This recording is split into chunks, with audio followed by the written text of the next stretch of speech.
Bonjour à tous. Pour la seconde édition du LUE approuvé version numérique, je vous propose aujourd'hui deux films.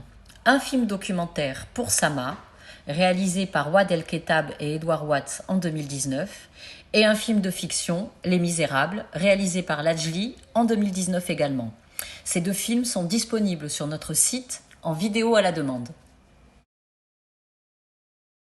Pour Sama, ce documentaire, qui a été couronné par l'Œil d'Or du meilleur documentaire lors du dernier Festival de Cannes en 2019, est un film réalisé par une mère, pour sa fille, pour Sama, qui signifie ciel. Ouad El-Kateb est une jeune étudiante à l'université d'Alep lorsque la révolution syrienne éclate en 2011.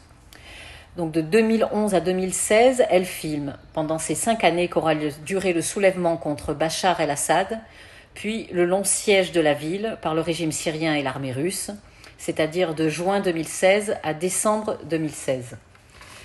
Pour elle, continuer de filmer lui donne une raison d'être là, de témoigner de la situation et aussi de rendre le cauchemar plus supportable.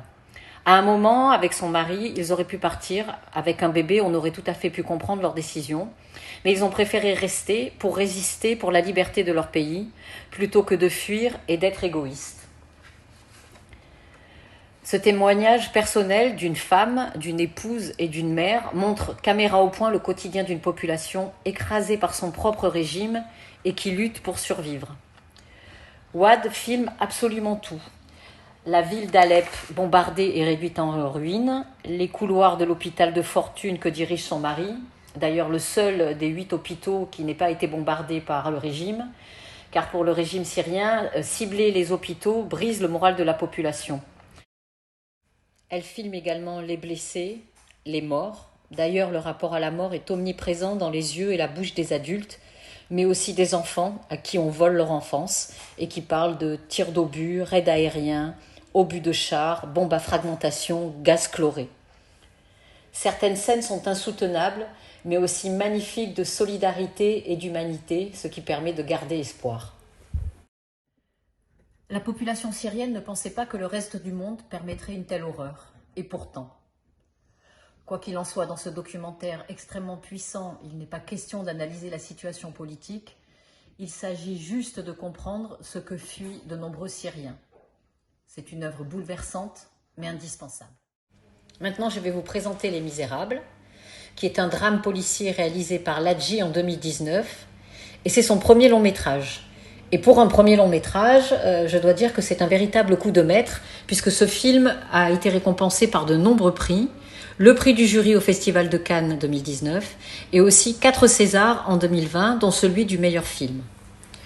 Lajli, pour ce film, s'est inspiré des violences policières perpétrées en octobre 2008 sur un étudiant habitant la cité des Bosquets à Montfermeil. Alors la première scène du film démarre par des images d'une foule en liesse sur les Champs-Élysées qui fête la victoire de l'équipe de France de football à la Coupe du Monde de football. Cette première scène décrit un moment de fraternité qui va se révéler très provisoire.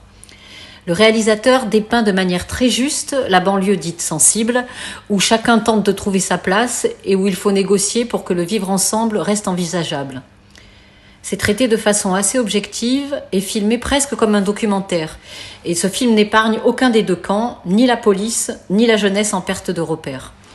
Et il reflète une réalité désespérante. Et en plus de son intérêt dramatique et de sa capacité à captiver, le film parvient à donner un sentiment de réalité extrême.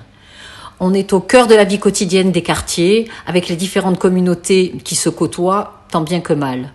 Puis, l'histoire se durcit progressivement. Tout le monde va se laisser déborder jusqu'à déclencher le mécanisme infernal qui va se terminer en une véritable tragédie. C'est fort, c'est puissant, c'est une œuvre coup de poing à couper le souffle, à voir absolument. Le film s'achève sur une citation de Victor Hugo, que je vais vous lire. « Mes amis, retenez ceci, il n'y a ni mauvaise herbe, ni mauvais homme, il n'y a que des mauvais cultivateurs. » Alors je vous souhaite un bon visionnage et à bientôt.